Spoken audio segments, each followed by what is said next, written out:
जय रंगमंच के दर्शकों का स्वागत है। मैं हूं आपका होस्ट प्रकाश भाटिया। दिलीप कुमार एक्टर कैसे बने, ये बड़ा दिलचस्प वाकया है जो मैं आपको सुनाना चाहता हूं। द्वितीय महायुद्ध सेकेंड वर्ल्ड वॉर शुरू हो गई थी और दिलीप कुमार साहब अपने पूरे परिवार के साथ बॉम्बे के क्रैफोर्ड मार्केट में रहते थे। उनका फ्रूट का बिजनेस था, होलसेल का। लेकिन सेकेंड वर्ल्ड वॉर छिड़ जाने से बिजनेस पे काफ़ी असर पड़ा था और घर का कामकाज, पैसा सब एक तरह से रुक सा गया था। घर की माली हालत बहुत अच्छी नहीं थी। तो दिलीप साहब ने सोचा कि मैं घर की कैसे मदद करूं, तो उन्होंने कहीं किसी से बात की कुछ ठेकेदारी वगैरह करने की।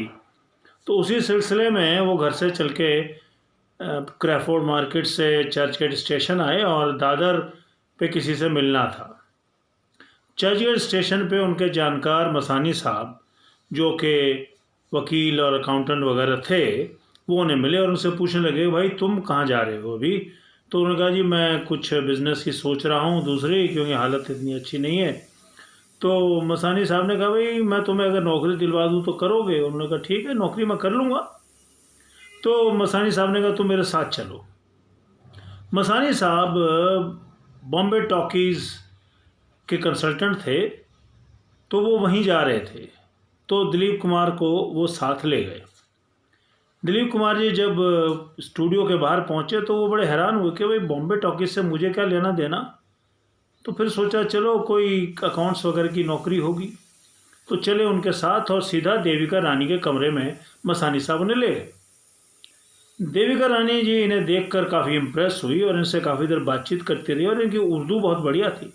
है मतलब उनकी तो हर भाषा ही शानदार है, जो भी बोलते हैं।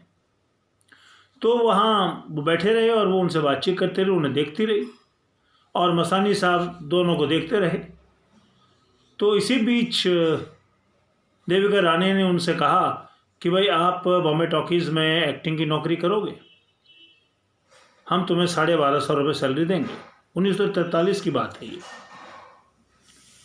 1250 सुनकर दिलीप कुमार साहब के कान खड़े हो गए। उस टाइम उनका नाम दिलीप कुमार तो नहीं था, यूसुफ खान था। तो कहने लगे, मुझे तो एक्टिंग आती नहीं, मैंने तो कोई फिल्म भी नहीं देखी है, सिर्फ स्कूल में एक डॉक्यूमेंट्री आर्मी की देखी है।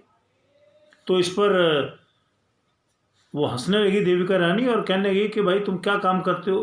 कहने लगे, जी हमारे तो फ्रूट का बिजनेस है। तो कहने लगा, तुम फ्रूट का बिजनेस जो करते हो, अच्छे बुरे फ्रूट की पहचान तुमने कहीं तो सीखी होगी? कहता, हाँ मैंने अपने दादाजी से और अपने पिताजी से सीखी है।